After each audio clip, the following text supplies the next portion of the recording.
नमस्कार साथियों। कल से मेरे खिलाफ एक स्क्रिप्टेड कैंपेन चलाया जा रहा है। सेम भाषा, सेम बातें, सेम आरोप।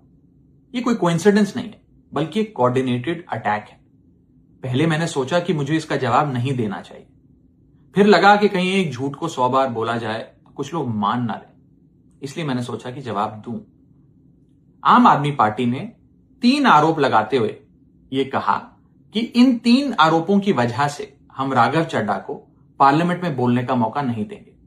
राघव चड्ढा के पार्लियामेंट में बोलने पर रोक इसलिए लगाई गई क्योंकि उन्होंने ये 3 गलतियां करी। मैं एक एक करके इन तीनों पर आपसे बात करना चाहूंगा। पहला आरोप कि जब ऑपोजिशन पार्लियामेंट से वॉकआउट करता है, सदन से वॉकआउट करता है, तो राघव चड्ढा वहीं बैठे रहते हैं, वो वॉकआउट नहीं करते। यह सरासर झूठ है, सफेद झूठ। मैं चुनौती देता हूं, एक इंस्टेंस, एक दिन ऐसा बताइए जब ऑपोजिशन ने वॉकआउट किया हो और मैंने उनका साथ ना दिया हो, मैं साथ में वॉकआउट नहीं किया हो।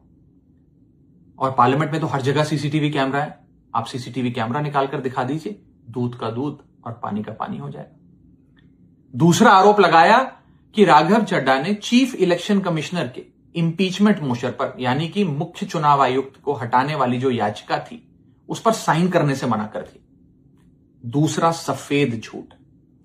ना मुझे आम आदमी पार्टी के किसी भी नेता ने इस मोशन पर साइन करने के लिए कहा, ना औपचारिक तौर पर कहा, ना अनौपचारिक तौर पर कहा। और आम आदमी पार्टी के राज्यसभा में कुल 10 सांसद हैं, जिनमें से 6 या 7 सांसदों ने इस मोशन पर खुद ही साइन नहीं किया। तो भला इसमें मेरी क्या गलती? खाली सारा दोष मुझ पर ही क्यों मढ़ा जा रहा है? और इस मोशन के लिए राज्यसभा में कुल 50 सिग्नेचर चाहिए होते हैं, यानी कि 105 विपक्षी सांसदों में से मात्र 50 सिग्नेचर से ये याचिका पूरी हो जाती। तो इतना शोर क्यों? और तीसरा आरोप जो मुझ पर लगाया गया वो ये था कि राघव चड्ढा डर गए हैं और इसलिए वो बेकार मुद्दे उठाते हैं। पहली बात मैं बता दूं कि मैं पार्लियामेंट में शोर मचाने, चीखने, चिल्लाने, माइक तोड़ने या गाली देने नहीं गया। मैं वहां पर जनता के मुद्दे उठाने गया हूं, लोगों की बात करने गया हूं। और मैंने कौन सा मुद्दा नहीं उठाया? मैंने जीएसटी से लेकर इनकम टैक्स की बात करी, पंजाब के पानी से लेकर दिल्ली की हवा का मुद्दा उठाया, हमारे सरकारी स्कूलों की हालत से लेकर कैसे पब्लिक हेल्थ केयर इंस्टीट्यूशंस को मजबूत किया जाए, इंडियन रेलवेज में जो पैसेंजर्स ट्रैवल करते हैं उनकी समस्याएं रखी, यहां तक कि मेंस्ट्रुअल हेल्थ, एक ऐसा मुद्दा जिसके बारे में लोग बात करने से कतराते हैं, वो बातें तक रखी। बेरोजगारी से लेकर महंगाई तक तमाम मुद्दे उठाए। आप मेरे 4 साल का पार्लियामेंट का ट्रैक रिकॉर्ड उठाकर देख लीजिए।